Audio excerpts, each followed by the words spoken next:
We are live and welcome in everybody to the Building Team with Teams and Co podcast.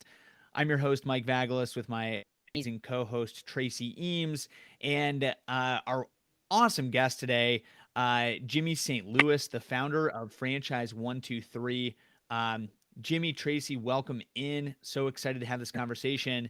And before we get kicked off, just want to encourage all of our regular listeners and maybe everybody who's listening for the first time, while you guys are listening, if you're on YouTube, go ahead and hit us with a thumbs up, subscribe to the podcast. And if you're listening to this at some point after our live, if you could just do us a huge favor and go to Apple Podcasts, like the podcast, and leave us a 5-star review, we'd really appreciate it. That really helps us out. So just tuning in today, welcome. We're so excited to have this podcast. Tracy, Jimmy, how you doing? Hey, great. Thanks for having me, Mike and Tracy. Looking forward to this. Yeah, no, Jimmy, thanks for joining us. We are really thrilled. All the listeners missed the pre-show kind of chit chat, and so I can tell you that we're going to have a great episode just based on our initial conversation with Jimmy. So, Jimmy, welcome to the podcast.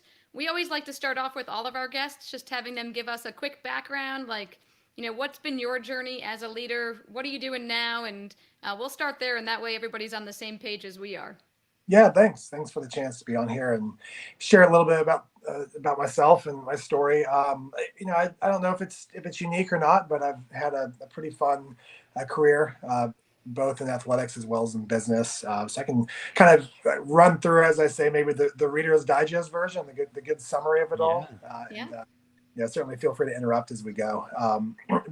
So after graduating college, I went to Auburn University, and I graduated early, so I was working on my MBA and a master's in finance as well. And as a two-sport athlete in college, basketball and football. And although I always loved sports and having grown up in a military family, it's kind of what helped me get into new friend groups as we moved around the country and around the world. For me, it was not going to be like the thing that defines me. And although still at this age, I kind of carry that with me, and it's nice, but I knew I didn't want to do it forever. But I did have the chance after college to play professional football with the Tennessee Titans, and it was fun. It was a great experience. To be honest, when you get to the NFL, especially if you, I think, play in a major college program, it's actually a bit of a step down. So it just feels maybe it's also just more of a business, but it wasn't quite as much fun. I knew I didn't want to make it a long career, so I was on and off for a 3-year period, and great time. During that time and finishing up my second master's, I just started to get in touch with the guys at Deutsche Bank. I knew I wanted to move up to New York and work on Wall Street. My plan was to spend 5 years there and to just kind of drink out of a fire hose, if you will, and just get as much information as I can. But life kind of took me in a different direction, and it was really interesting. We were underwriting a family office's portfolio out of Dallas, Texas, and they were looking to grow into healthcare, and went down there and spent some time with them. And at the time, as an analyst, I was doing research on all these different ways to kind of revolutionize the healthcare industry, if you will. And I ended up actually jumping ship from Deutsche pretty early, about a year and a half in, to start a spine surgery clinic, if you will. And we did it a little bit different. We, like in healthcare, if you are going to go see a doctor, you typically operate off of a referral because they're in your network, and that's how insurance pays for it. We flipped that model upside down. So we opted out of insurance. We created this unique procedure that was highly effective, and then we marketed direct to consumer. So a little fun fact, we were actually the first healthcare company to market direct to consumer through Google AdWords back in the early 2000s.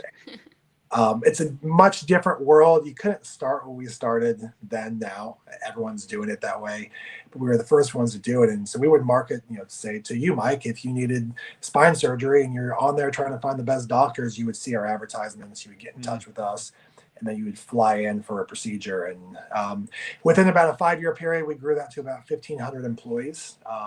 And all the concept was unique. The most fun that I had, I think is relevant for the listeners here, is we just built this incredible culture, just kind of like that tribal leadership, that highest level where people would just defend that company till they die because we just provided so much opportunity for them. And what I'm most proud of in that company, before we go on to the next thing, is we just built this great leadership team. And if you look at that team now, they're running over 30 different healthcare operations. Wow. And we just built out this awesome mentorship program, this ability to train people and give people what I think was an opportunity of a lifetime and help them seize the moments. We've got people out there running surgery centers and hospitals and insurance companies, and it's just it's very rewarding thing that we had the chance to be a part of there. That's awesome. That's amazing. Yeah, sorry, keep going, Jimmy. Yeah. Okay, yeah, great. So after that, I sold my shares in that company and started a healthcare consulting company called Advanced Healthcare Partners. It was my goal at the time to try to find the next opportunity in healthcare. So what we did was we engaged with a number of different uniquely positioned healthcare concepts, and we brought our sales and marketing model in and our customer service meets healthcare model in, and we started to see some success with a number of different organizations. We ended up acquiring a small practice out of Miami who was doing cell-based therapy for a variety of modalities, and we moved them to Tampa, Florida. We started what became known as Regenerative Medicine Solutions. We opened up a network of about 15 stem cell treatment centers intended on treating people's lungs. And over the course of about 3 years, we treated about 10,000 patients. And we ended up partnering with the Mayo Clinic, and they now own that company. And they are helping to run that through the balance of the FDA process. And that to me is very rewarding because I think we'll end up having the first new novel treatment for lung disease that has never existed before. So that was a really fun endeavor, and not quite as big as the Laser Spine Company. We grew that to about 250 employees at its peak, and before we ended up selling it. So that was kind of that stint, and then I think to help understand how I got into what I'm doing now.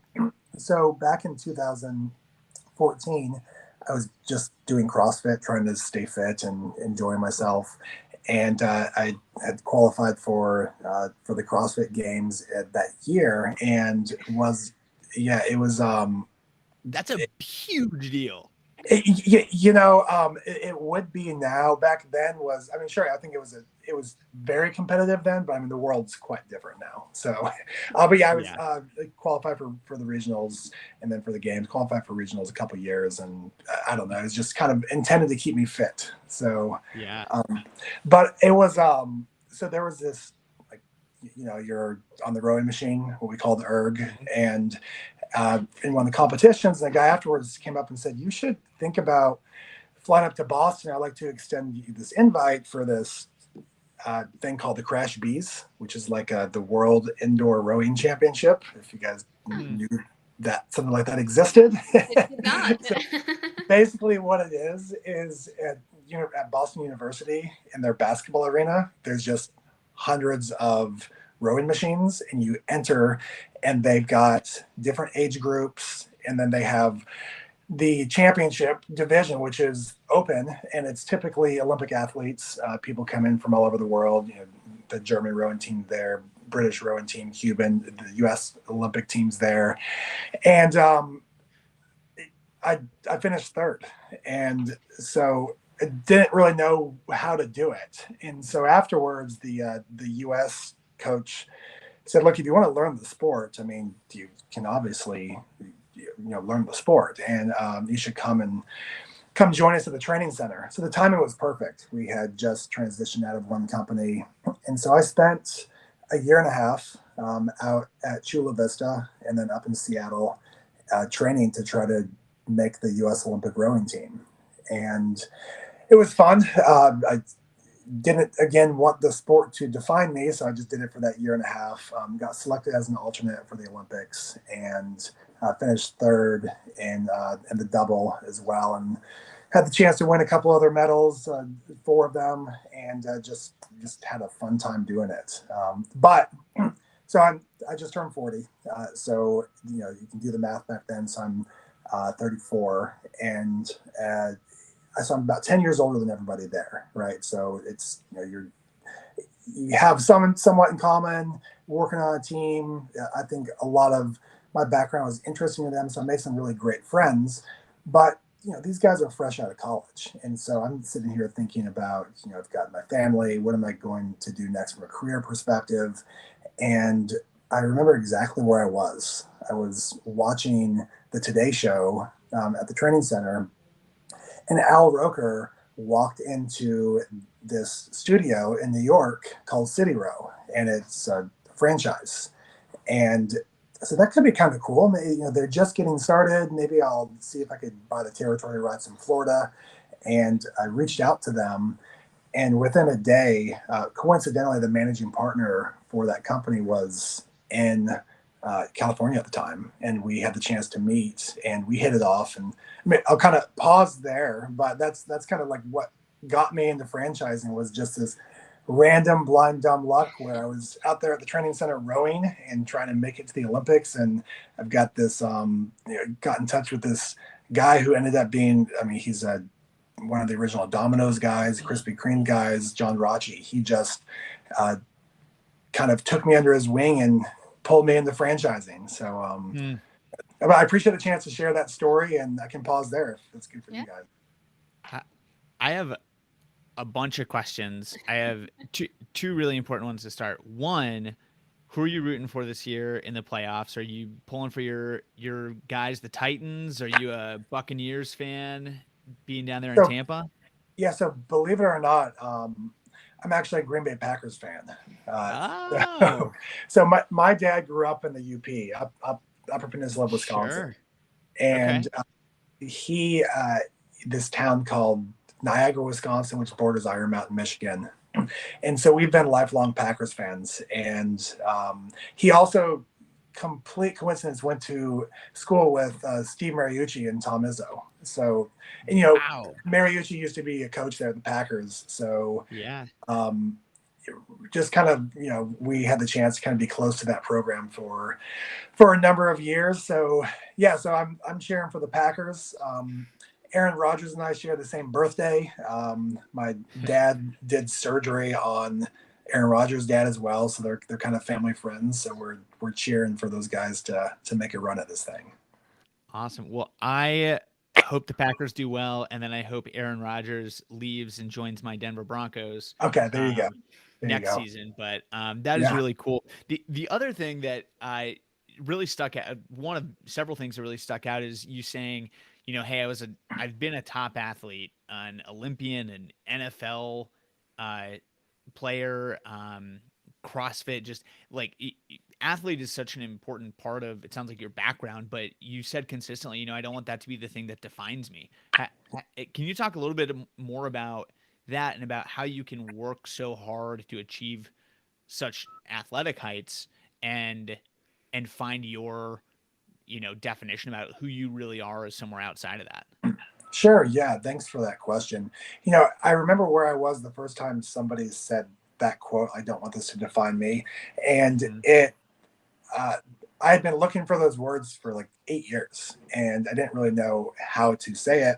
I was with the top rower in the country, and when I had gone to the training center, I said, "Look, I don't know anything about the sport, but I think if I can learn it, it could help you guys out." And we were out at lunch, and I said, "What are your plans the next 4 years after this? You're going to try to make it to Tokyo as well." And he said those words. He said, "No, and he had won a gold medal back in 2008 as well. He said, "I don't want rowing to define who I am, and I don't want the sport to define me. I have other interests. I'm a smart guy." He graduated from Yale, and he wanted to go work on Wall Street himself. And he just said, "I don't want that to define me." And I said, "That's exactly what I've been trying to say, without without being demotivating to people that are excited about me having the chance to do these things, family, friends, those things." So to me, sports were always bigger than just the accomplishment. I Loved to win, loved to compete, but it wasn't really about that. It was more about that kind of gave me a goal. It gave me an avenue to channel my energy. And also on top of that, I just, I can have lifelong health and happiness. So that Yeah. to me was important. And I kind of think that you have a pie chart, when you decide your priorities in your life, and you have a finite amount of energy. And as you get older, that energy gets exerted towards other things. So when you're younger, the reality is it's perfectly okay to be selfish. I just think, that you're trying to find what you want to do. You certainly want to learn generosity and giving and the things that are important to you, but also it's okay for you to make life about you. Sports, hobbies, school. I mean, the reality is you're trying to figure out how you want to pave the path for your future. And so at a young age, it made perfect sense. That was my outlet, sports were. But really, what it was it gave me the chance when we're moving around the country to meet new people. And to, if you end up being good at it, then you help other people get some good memories also. And that was kind of how I looked at sports. Even with football, there was a time at year 3, it's like, okay, I'm not going to make this a 10-year career. And if I continue to do this, I'm going to be in my early 30s sitting in a room trying to get a job with people in their early 20s. And I'm just going to be behind. It didn't really interest me from that perspective. So I felt like I took it as far as I should and then moved on to, the next thing. So to me, sports taught me a lot, and it's still critical to who I am, but I don't get stuck in the my team has to win. I'm miserable if they don't. I need to be out there competing and doing something. Competing is fun, but it's more of just it's a fitness and a mental health tool for me at this point in time.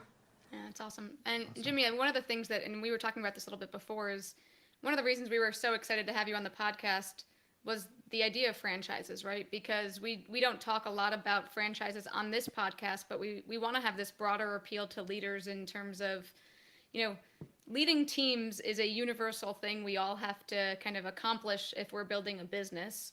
Um, we want to make sure that we're representing a lot of different organizations and teams in that. And we know oftentimes franchises have unique kind of challenges around, multiple locations and how do you build that culture. And so anyway, long story short, to say that one of the reasons we wanted to, give you some time at the beginning around introductions is because, we're really excited that you've led lots of different types of teams. We think that this conversation is going to be great because while we were thinking about it in one frame of mind, there's this wealth of experience. And, we'll also get all of our sports analogies because we use them all the time. So you can you can All help right, throw a few more in there for us. But as I sort of think about your your kind of your theme of your career and talking through it, one of the things that we think about, and you said you built a 1,500 person team and organization, is obviously that's really exciting, but it has to start at a strong foundation, right? And there's so many parallels between a sports team and business teams in terms of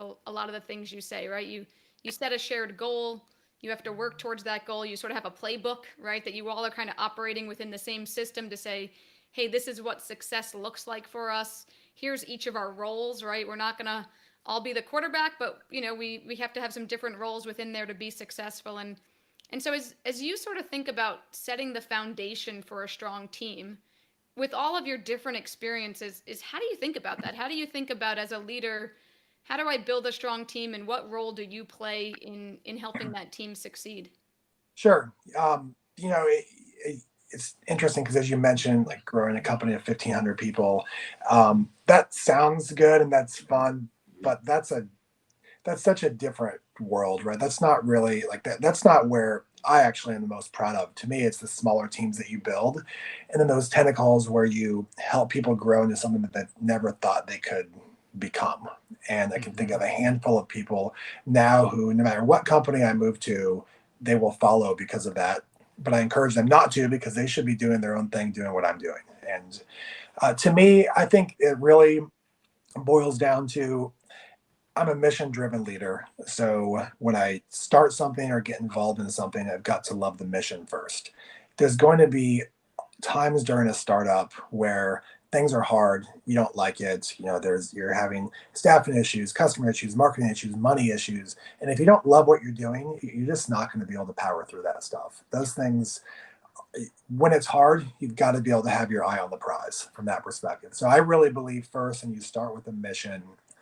So whether it was the healthcare companies or what we're doing now in franchising, our mission now is to make sure that franchises are more accessible and that you give franchisors the chance to gain access to a wider pool of franchisees, and you give franchisees the chance to see the entire landscape, kind of like Zillow, right? So that's what we kind of created here, where we want to give people that entire landscape, so now they have the chance to see the entire market and make the best decision and really increase the likelihood of success.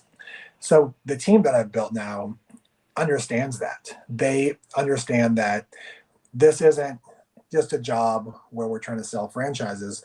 What we're really trying to do is to help people realize the American dream. We're trying to give people that access to have the chance to be in business as in franchising for yourself but not by yourself, and give them the tools to be really, really successful at that. Since I'm a mission driven leader, everyone we talk to and everyone we hire, we want to be sure they understand that. We want to be sure that they love that, right? So are you passionate about helping people get into business? Are you passionate about helping them stay in business? Are you passionate about helping them achieve their dreams and be successful? Although that stuff may sound like common sense, you can sniff it out if somebody isn't really passionate about that, right? I mean, so of course, I also don't think there's anything wrong with people saying, "Look, I'd like to make money, but I'd like to make money doing something really good for the world, and this is a mission I can get behind." So I think that's critical. And then actually talk about from a technical perspective what we do for our team building. So as we start with the mission, then we then define our values. So I kind of define values as like I'm in this room, there's four walls. Each one of those walls is a different value. When I step beyond this wall, it's no longer a safe place. So I can rely on those values to help guide me on everything I do in business. So if I'm ever faced with a difficult question, the answer is comes within, is it aligned to my values and or is it not? So for one thing we've done actually from a technical perspective that I think is helpful, we've done this in all of our companies, as we define our values. So say one's giving back, one is pushing the status quo, one is be fun to be around, right? So now each of those different values, what we do is we actually have people, teammates nominate somebody to be the lead of that values committee. And then that values committee decides what to do with that. And so now you've got people engaged in something that's bigger than just the company's mission. You've got them looking beyond, and you're able to improve retention and give people just a bigger sense of purpose. So if I was to share what that means, so for example, on our giving back committee, every year the lead of that committee would decide a different charity that we're going to give back to. They would decide the amount of free hours that the company is going to give the teammates to participate with that. On the be fun to be around, that's like the team building aspect of things. So that's your party planner, that's the after hours happy hours, that's the Monday morning kickoff meetings, that's the funny videos that people send around, that's the dress up and dress down days at work. That's this type of stuff that creates culture from my perspective. And then they're enjoying work, they're loving it, they have something fun to look forward to, and we're giving them an environment that they probably could not have found somewhere else. And then that allows them to stay hyper focused on the mission and the bigger thing that we're trying to accomplish. So to me, that's kind of how then these cultures take on a life of their own. You guide them towards values, and now people come in every single day. They know what to expect. They know we're a values-driven organization, and ultimately, that to us has created these great working environments and a high level of retention for all of our companies. Yeah. I'd love to dig a little bit more into the development of mission and values. That's something that we focus on a lot. Is helping organizations set appropriate missions, visions, and values. Do you find that a lot of that comes from you as a leader, or how do you engage the team and think about your customers and consider all the different stakeholders that your organization impacts as you're developing those really foundational sort of North Star statements? Yeah, I think so from a technical perspective, I use strategy maps. That was kind of a Mm, spinoff from Harvard Business Review, balanced scorecard. mhm, And so when we first are launching and or revisiting our values and our mission, I circulate that and people kind of go through the exercise independently. And they're not asked to send that back. They're just asked to bring their thoughts to our meetings. And mhm, once a year, we do these summits where we would go somewhere with the leadership team, somewhere fun. And we break away for a full day and we dive in deep. And then we do some type of fun team building or a hike or something outdoors all together. And uh, we commence that with finalizing what does the next year look like. So mhm, we use strategy maps, but ultimately it's your job as the leader and the founder to decide what those things are. So one thing that when we would revisit values, give the team the chance to revisit the values, but it always lands on okay, what we're really doing is we're revisiting objectives, right? We're looking at the company objectives, but you can see that, I mean, the values are so far intertwined in your organization, those are never going to change, right? And they are not, it's not a value of something that's going to drive monetary value to the company directly. Like I said, it's giving back, it's being fun to be around, it's pushing the status quo. Those are things that um, define the type of people that we're looking to hire. mhm. So I would say in developing those things, I think most listeners, of course, can understand this. I mean, the mission is the journey. The vision is what sits at the top of the hill where you're trying to get to, Yeah. and we just try to keep those things as simple as possible. I don't like vision statements or mission statements to be investor or customer facing. I like them to be internal facing, and that way you don't have to wordsmith a whole bunch of things, and it's okay to just say, you know, what's your vision? It's to enable people, right? And or to enable opportunity, and those things make sense. That way, people understand it's true and genuine, and it's real to who we are. No, that's great, Jimmy. I think as we sort of think about them, one of the ways we speak about it at Teams and Co is, if you have that alignment in the beginning with vision and mission and values, you're able to kind of adjust easier, right? So if you kind of use the analogy of, people going in every direction, they're not aligned on mission, vision, values. Before you change course, you have to bring everybody back together, right? So is it easier to change course if you're all going in the same direction, or is it easier to change course if everybody has their own direction? And that's where we see that value, right? As teams start to speak about, we want to be more agile, we want to pivot, we want to do all of these things. Actually having that alignment up front helps you do that and helps you change course together. But the reason I say all this is I think as you tell your story, is you've had an incredible career where you have pivoted, and you've pivoted into some pretty unique places and taken advantage of some unique opportunities. And how do you sort of think about that as a leader? How do you, I mean, we're all navigating so much change. We will probably continue to keep navigating change. And how do you do that? How do you think about that from a leadership perspective, from a personal perspective? What's your approach to change?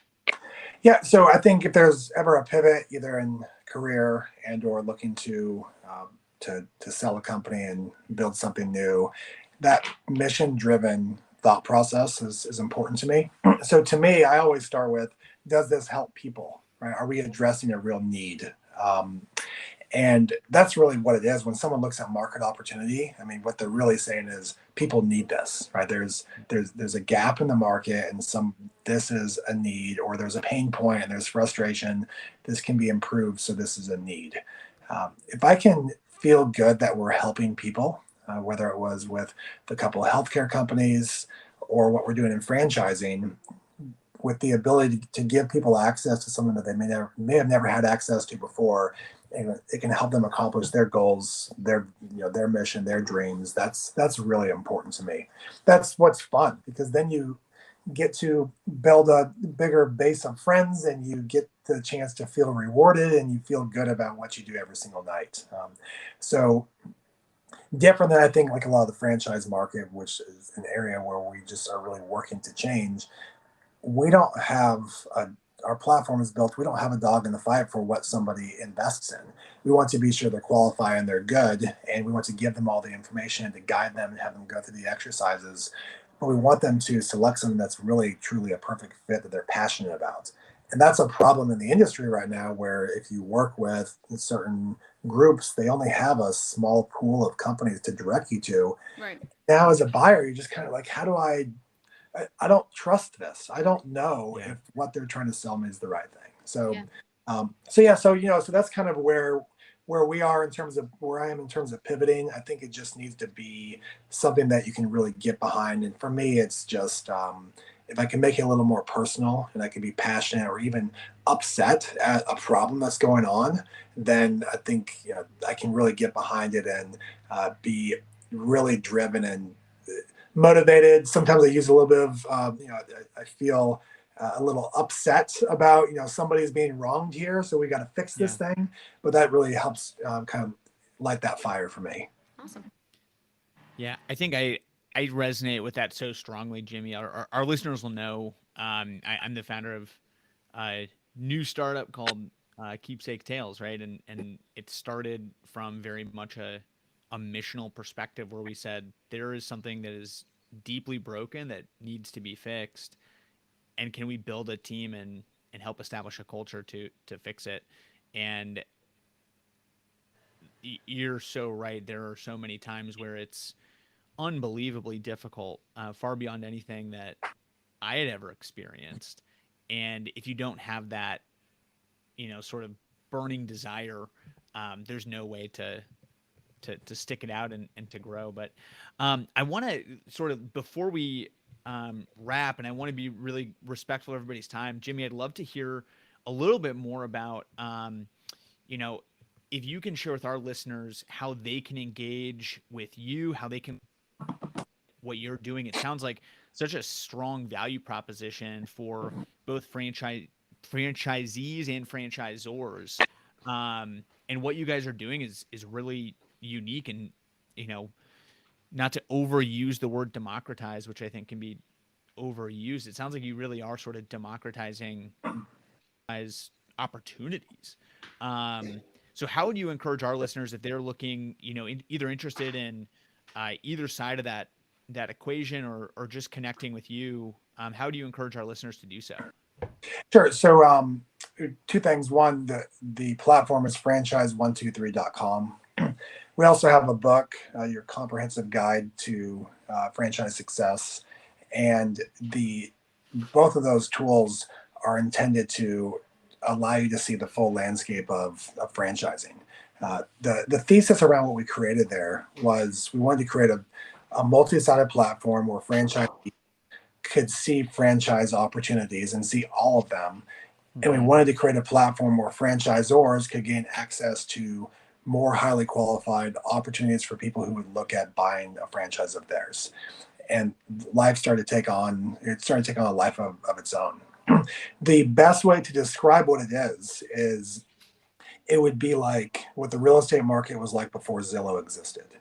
And what that really meant was when you would say you're moving to a new city, you call an agent, the agent shows up and meets you, they hand you a binder with 5 to 15 houses in there, and that's really your market research. You're at the mercy of that person.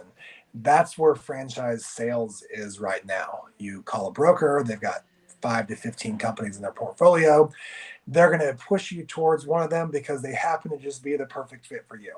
And we're trying to help people understand, there's a bigger landscape out there. And then we are building out these incredible tools to enable franchisors to sell. So what this platform is now, in addition to being like a Zillow for franchising, where you have access to everything, you can actually go through the full research process and buy a franchise online. So we've essentially started to digitize this buying process, and because of that, we're making buying a franchise just more accessible. So franchise123.com. It's great. We've got about 400,000 users on there now, and it's starting to grow pretty rapidly. And we're really proud of it. It's it's a mission-driven platform. Our goal there just to connect people, and we know it'll be very successful. And we've gotten a lot of great feedback on it. So I'd love to hear feedback from your users as well, or from your listeners as well. Yeah, that's awesome. And we'll definitely put all of your contact information in the site in our show notes so all the listeners can connect with you and learn more about your organization. I think as a little bit of a favor to our new leaders, we actually at Teams Global, our online learning course company, we've created a course for new leaders, right? And we all know, as on this call, being a new leader is a unique challenge, right? You're trying to shift from being an individual contributor into leading a team, and to your point, Jimmy, helping others be successful. Helping others be successful becomes your mission. So what would, as we wrap up, I would just love to hear your advice for new leaders. Like what would you say if you were sitting down with a new leader in terms of how they would think about being successful, and tips or insights that you would share with somebody as we wrap up? It's always nice for our listeners to get advice from experienced leaders. Sure. So I think maybe 2 points. One's around passion and one's around work ethic. So I think from a passion perspective, just get involved in something that you can get behind and that you really believe in and that you're proud of. That's when you get to go home to your friends or whomever and brag about what you do, and it's exciting. It becomes really, then when you're passionate about it, it becomes kind of core to who you are. You talk to your friends about it, you talk to your family about it, you get feedback. It becomes fun for you. So I think really just try to get behind something that you can enjoy. And then from a work ethic perspective, I did this interview about 10 years ago, and I didn't know this would stick, but it was give one more minute each day. And right, so collectively over the course of the year, you're giving 6 more hours of something that's important to you. So if you're sitting down and you're ready to close the book, or you're doing a little research, or you aren't sure if you want to respond to that last email, just do it. And cumulatively over the course of the year, you're getting 6 more hours of work in. But what you're really doing is you're just creating more opportunity and more time for yourself. So that's kind of it. I try to kind of keep things as simple as possible and say, find something you can get behind and just give a little bit more every day. That's awesome. Yeah, that's fantastic. Well, I think with that, again, we want to be respectful of everybody's time, but just really appreciate everybody who's tuning in for doing so. This is such a unique and cool podcast that Tracy and I have the opportunity to get to do. And Jimmy, man, it is so good to meet you, to hear about your so many things that our listeners can pull from that. Both the sort of that general advice that you give to leaders, but I think your story of perseverance, of grit, and the emphasis that you place on culture building and hiring people because they're aligned with the mission and they're good at what they do. And there's so many things from this that we could probably do 10 different deep dive podcasts on each of those themes, and we don't have time, obviously, but really, really enjoyed this conversation, and looking forward to staying in touch. I think this is a great connection, and we're really excited for what you're building and to see you build out a Zillow-like platform for the franchise world. It's such a cool mission, and I think you're, the view to help lots more people work towards that American dream is such a impactful thing and creating economic opportunities. So really, really wish you and the team the best, and just confident that you're going to turn it into something really, really exceptional. So thank you. Yeah, thanks. Yeah, thank you. Thanks for the kind words. It's really been great getting to know you guys, and looking forward to tuning in on all your future shows as well. And if I have the chance to come back, I'd love to do it. And you guys are really great. And congrats on all your success also. I really appreciate the time. Yeah, no, thank you, Jimmy. We really appreciate the time and appreciate you just sharing such an open view of your background and the candidness. But again, thank you to all of our listeners. We will obviously see you next week. And if you have any follow-up questions for us or for Jimmy, you can always use the hashtag AskTeames, AskTeames. We'll obviously pass your questions along to Jimmy, and always love the dialogue we get to have with our listeners. So thanks again, everybody, for tuning in. We'll see you next week. All right, great. Thank you, guys.